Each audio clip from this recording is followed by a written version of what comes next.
Good day, everyone. I am Markel P. Labrador, and I will be presenting to you my action research entitled Problems Encountered in Physical Science in Printed Modular Distance Learning or MDL Basis for Instructional Innovation in the New Normal.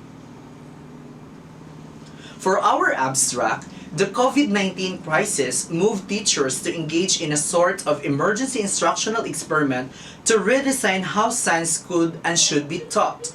Malta National High School implemented both modular distance learning, printed and module, and also the online distance learning.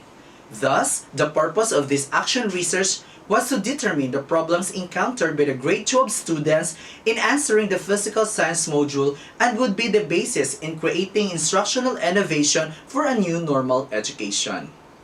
Through online interviews procedures, 14 purposefully sampled grade 12 students from Malta National High School were involved in this study.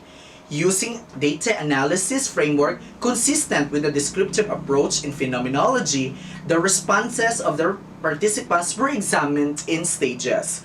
The result revealed two themes. Number one theme, difficulties in learning physical science, and second theme is issues on intrinsic motivation and physical science.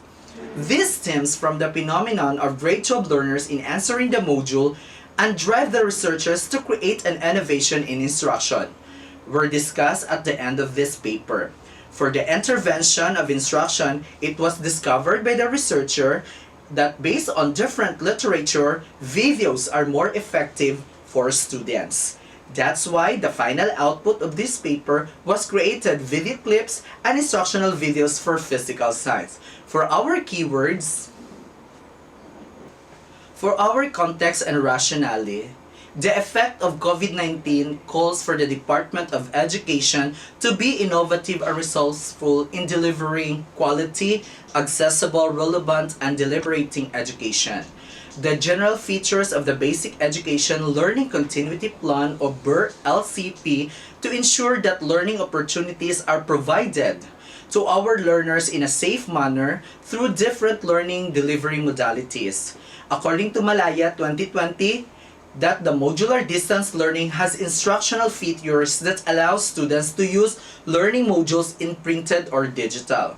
However, this view is challenged by recent data that majority or more than 90% of the learners opted modular learning.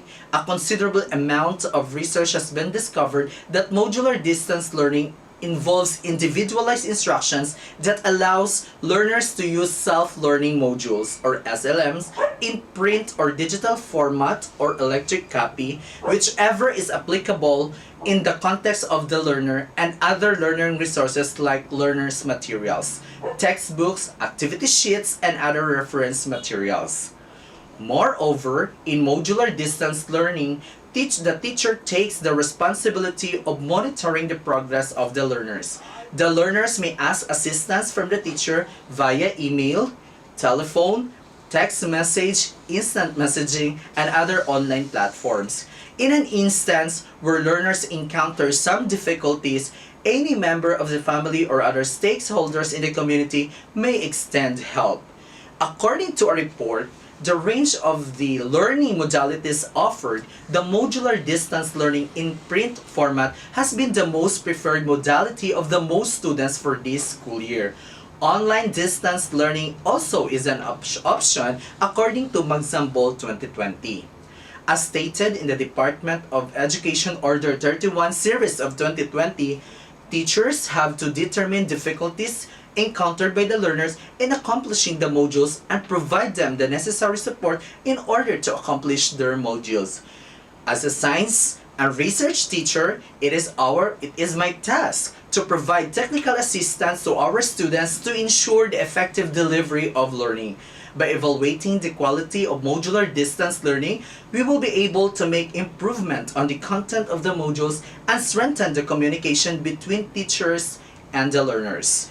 The aim of this paper is to provide technical assistance to our students to ensure the effective delivery of learning. Also, in this study, teachers will create a physical science video lessons that will support their learning using the printed modular distance learning or MDL. For the innovation, intervention, and strategy, this study aimed to determine the problems encountered in physical science in printed modular distance learning or MDL.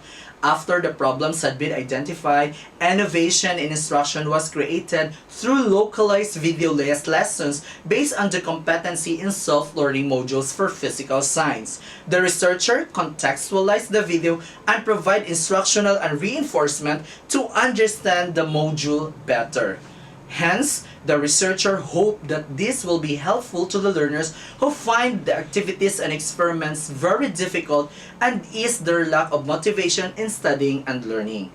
So, here are the steps in doing the video lessons. Number 1, the recommendation in creating a learning video are shorten the length of the video. Second, maintain a conversational and motivational tone to keep the learners engaged.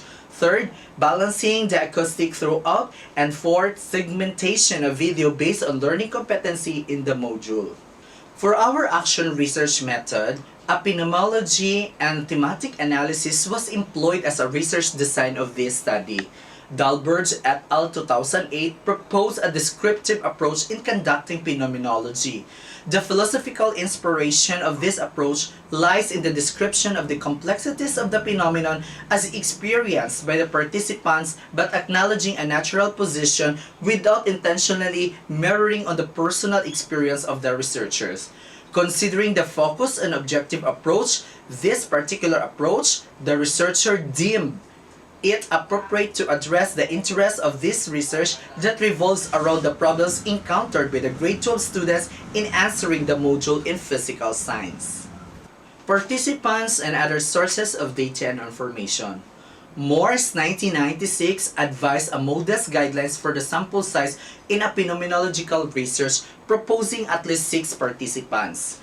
As much as this research wanted to involve more participants, however, the COVID-19 restrictions hindered.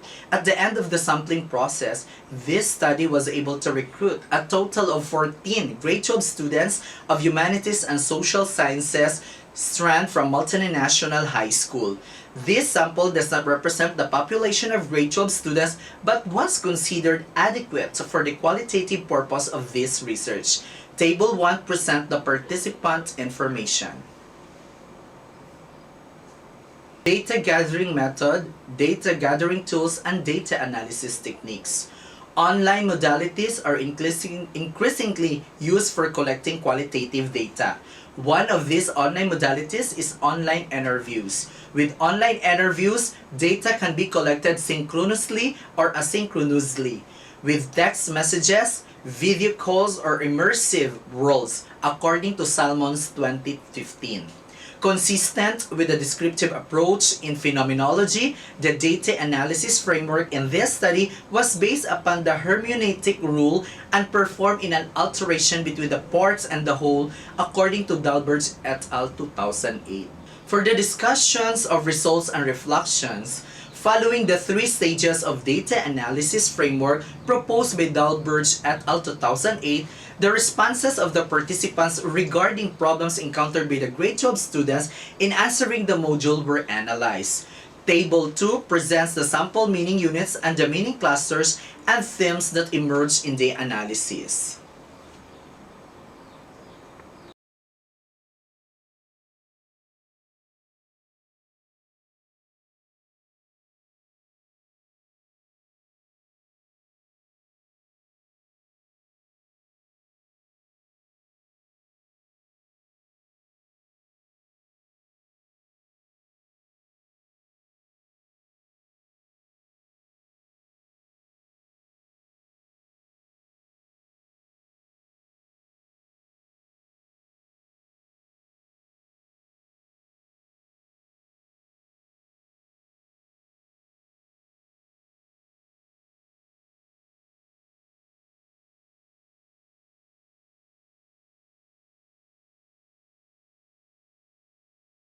For my action plan,